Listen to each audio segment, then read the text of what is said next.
Please do subscribe to Prajabheri News Channel.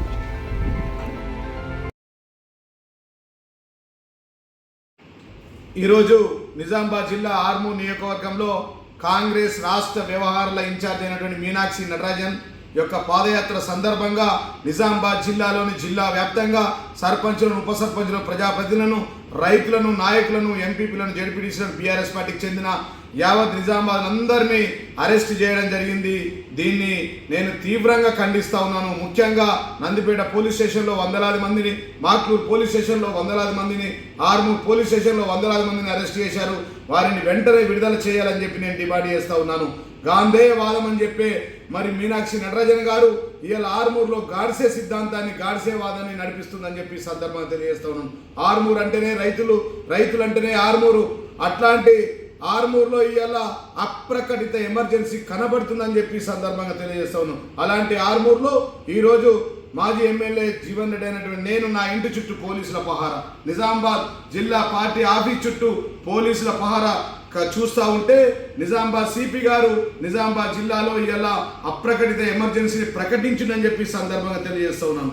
అసలు ఇదేం పాలన, ఇదేమి నిర్బంధాలని చెప్పి ఈ సందర్భంగా కాంగ్రెస్ వారిని నేను ప్రశ్నిస్తూ ఉన్నాను. ఇది ప్రజాపాలన కాదు, పోలీస్ పాలన అని చెప్పి సందర్భంగా తెలియజేస్తున్నాను. ఇందిరమ్మ పేరుతో హింసాత్మక రాజ్యం నడిపిస్తూ ఉన్నారు ఈ రాష్ట్రంలో ఈ రాష్ట్ర ముఖ్యమంత్రి రేవంత్ రెడ్డి గారు అని చెప్పి సందర్భంగా తెలియజేస్తాం. ఇక్కడ డమ్మీ సీఎం రేవంత్ రెడ్డి గారేమో హైదరాబాద్ జూబ్లీహిల్స్ తన ప్యాలెస్ నుంచి ఢిల్లీకి చక్కర్లు కొడుతున్న తన పదవిని కాపాడుకోవడానికి. మరి ఇక్కడ షాడో సీఎం మీనాక్షి నటరాజన్ గారు ఆలూరు నుంచి ఆర్మూర్కి పాదయాత్ర చేస్తున్నారని చెప్పి సందర్భంగా నేను తెలియజేస్తున్నాను. ఇందిరమ్మ రాజ్యంలో హింసాత్మక రాజ్యం నడుస్తూ ఉంది. ఇది ప్రజాపాలన కాదు, పోలీస్ పాలన కనబడతా ఉందని చెప్పి సందర్భంగా తెలియజేస్తున్నాను. అడుగు తీసి అడిగేస్తే కేసు, నోరు తెరిస్తే కేసు, నిరసన తెలిపితే కేసు, ప్రజల తరపున నిలబడితే కేసు, పాలన వైఫల్యాలు ఎండగడితే కేసు, పరామర్శకు పోయిన కేసు, ప్రజా సమస్యలు ప్రస్తావిస్తే కేసు, సీఎంను విమర్శిస్తే కేసు, సీఎం పేరు మర్చిపోయిన కేసులు ఈ రాష్ట్రంలో మరి కేసులు పెడతా ఉన్నారని చెప్పి సందర్భంగా తెలియజేస్తాను. ఒక్కొక్క రంగాన్ని టార్గెట్ చేసి కక్షగట్టి అందులోని ప్రముఖుల మీద కేసులు, బీఆర్ఎస్ నాయకుల మీద కేసులు పెడతా ఉన్నారు. Nizamabad ACP, Nizamabad Armoor ACP, Nizamabad CP గారికి నేను ఈ సందర్భంగా నేను తెలియజేస్తా ఉన్నాను, డిమాండ్ చేస్తాను. ఒకవేళ కనుక మీరు ఇదే విధంగా మా నాయకుల ట్రాక్టర్లు సీజ్ చేయడం, మా నాయకుల బండ్లు సీజ్ చేయడం, మా నాయకుల నిర్బంధం చేస్తే మీ అందరు ఇదే రాష్ట్రంలో రానున్న రోజుల్లో పనిచేయాలా, ఇవే పోస్టింగ్లలో ఉండాలా, ఇదే పోలీస్ డిపార్ట్మెంట్లో ఉంటారు. కాబట్టి ఖచ్చితంగా మీ అందరి పేర్లు పింకులో నమోదు చేస్తామని చెప్పి సందర్భంగా నేను తెలియజేస్తున్నాం. అసలు అక్రమ కేసులపై ఆందోళన చేస్తే దానిపైన మరొక కేసు, అక్రమ కేసులు పెడతా ఉన్నారు. అసలు తెలంగాణలో ఏం జరుగుతుందో అర్థం కావట్లేదు. దేశమంతా అంబేద్కర్ రాజ్యాంగం అమలైతే తెలంగాణ రాష్ట్రంలో మాత్రం ఇందిరమ్మ ఎమర్జెన్సీ రాజ్యాంగం అమలవుతుందని చెప్పి సందర్భంగా తెలియజేస్తాం. ఎవడి పాలైందో తెలంగాణ అర్థం కావట్లేదు, ఎవడు ఏలుతున్నారో తెలంగాణలో ఇవాళ ప్రజలకు అర్థమవుతూ ఉంది. నేడు కాంగ్రెస్ పొటేళ్ల దాష్టికాలు, నాటి అరాచకాల అకృత్యాలు మరిపిస్తున్నాయని చెప్పి సందర్భంగా తెలియజేస్తున్నా. కేసీఆర్ ప్రాణాలు పనంగా పెట్టి తెచ్చుకున్న తెలంగాణ నేడు ఈయనగాచి నక్కల పాలు చేసినట్లయిందని చెప్పి సందర్భంగా తెలియజేస్తున్నా. కేసీఆర్ 10 ఏళ్ల స్వర్ణయుగం ఈరోజు కాంగ్రెస్ మార్క్ కాకి పాలన వచ్చిందని చెప్పి సందర్భంగా తెలియజేస్తున్నా. ఇందిరమ్మ రాజ్యం అంటేనే పాసిజం అన్నట్టుగా ఉందని చెప్పి సందర్భంగా తెలియజేస్తున్నా. ఇందిరమ్మ రాజ్యం అంటేనే అణచివేత, అవినీతి మేత, అబద్ధాల రోత, కాల్చడాలు, కూల్చడాలు, పేల్చడాలని చెప్పి సందర్భంగా నేను తెలియజేస్తున్నాం. ఇక మన డమ్మీ సీఎం హైదరాబాద్ జూబ్లీహిల్స్ తన ప్యాలెస్ నుంచి ఢిల్లీకి చక్కర్లు కొడుతుంటే మరి మీనాక్షి నటరాజన్ అయినటువంటి షాడో సీఎం ఆర్మూర్ టు ఆలూరుకు ఇవాళ పాదయాత్ర చేస్తుంది. కాబట్టి నేను ఆర్మూర్ ప్రజలను, ఆలూరు ప్రజలను ఆ రోజు ఆలూరు మండలాన్ని ఇచ్చింది కేసీఆర్, ఆర్మూర్లో 100 పడకలు ఇచ్చింది, 100 పడకల ఆసుపత్రి ఇచ్చింది కేసీఆర్, ఆర్మూర్ను రెవెన్యూ డివిజన్గా మార్చింది కేసీఆర్. మీరు వెళ్తున్న ఆలూరు బైపాస్ రోడ్డు కేసీఆర్ ఇచ్చింది. ఆ దారి వెంటన వెళుతుంటే ప్రజలు మరి ఈరోజు ఆ యొక్క మీనాక్షి నటరాజన్ గారిని ఎక్కడికక్కడ ప్రజలు, రైతు బంధు రాని ప్రజలు, రైతు బంధు రాలేదని చెప్పి నిలదీయండి మీనాక్షి నటరాజన్ గారు.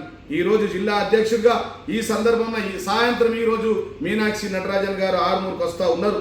మరి ఆర్మూరుకు వస్తున్న సందర్భంలో ఆలూరు నుంచి ఆలూరు బైపాస్ రోడ్ మీదుగా ఆర్మూరు 100 పడకల ఆసుపత్రి వరకు పాదయాత్ర చేయబోతా ఉన్నారు. కాబట్టి ఈ పాదయాత్ర సందర్భంలో ఆలూరులోని రైతులంతా రైతు రుణమాఫీ రాని రైతులంతా నిలదీయండి, ప్రశ్నించండి అని చెప్పి ప్రజలకు చేతులెత్తి విజ్ఞప్తి చేస్తా ఉన్నా. అదేవిధంగా రైతు బంధు రాని రైతులు కూడా నిలదీయాలని చెప్పి ఈ సందర్భంగా తెలియజేస్తూ ఉన్నా. రైతు బీమా రాని అక్క చెల్లెలు కూడా మరి మీనాక్షి నటరాజన్ నిలదీయాలని చెప్పి సందర్భంగా తెలియజేస్తున్నా.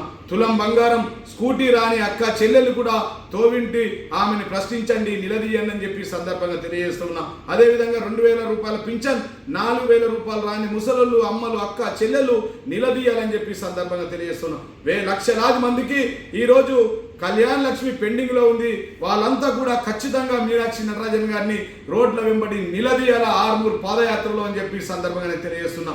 ఈ రాష్ట్ర ముఖ్యమంత్రి డమ్మీ ముఖ్యమంత్రి రేవంత్ రెడ్డి గారు ఆర్మూరు సిద్ధులగుట్ట సాక్షిగా, ఆర్మూరు నిజామాబాద్ జిల్లా బాసర సాక్షిగా ఆయన ప్రమాణం చేశాడు. 100కు 100% రైతులకు రుణమాఫీ, రైతులకు రైతు బంధు, రైతు అక్క చెల్లెలకు తులం బంగారం ఇస్తానని చెప్పిండు. కాబట్టి అవి రాలేదు. కాబట్టి ఇవాళ ఈ మీనాక్షి నటరాజన్ గారికి బ్రహ్మాండంగా కేసీఆర్ గారు ఆ రోజు సిద్ధులగుట్టకు 50 కోట్ల రూపాయలతో 50,000 టిప్పర్ల మొరమేపించి 13 కోట్ల రూపాయలతో రోడ్డు వేయించి సిద్ధులగుట్ట అభివృద్ధిని చేయించాడు. కాబట్టి ఒక్కసారి మీనాక్షి నటరాజన్ గారిని ఆ సిద్ధులగుట్టకి వెళ్ళి శివుడికి దర్శనం చేసుకొని అక్కడి నుంచి ప్రజలకు ఏం మాట్లాడతావో ఆ దేవుడు సాక్షిగా మాట్లాడవలసిందిగా నేను మీనాక్షి నటరాజన్ గారిని డిమాండ్ చేస్తామని చెప్పి సందర్భాన్ని తెలియజేస్తున్నాం.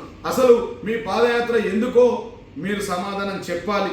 అసలు విషయాలను పక్కన పెట్టి డమ్మీ సీఎంను హైదరాబాద్లో పెట్టి మరి రాహుల్ గాంధీ గారు ఇన్ఛార్జ్లు దేశంలో ఎక్కడ లేని విధంగా ఇలా ఆలూరు టు ఆర్మూరుకు మరి పాదయాత్ర ఎందుకు పంపుతుందో తెలియజేయాలి. అక్కడ ప్రధానంగా మీనాక్షి నటరాజన్ గారికి ఒక మాట చెప్తా ఉన్నా. ఈ 18 నెలల్లో మీ యొక్క ఇన్ఛార్జ్ అయిన వినయ్ రెడ్డి గారు 500 ఇళ్లకు పైగా నంబర్లు ఇచ్చి డబ్బులు తీసుకున్నాడు. దానికి మీరు సమాధానం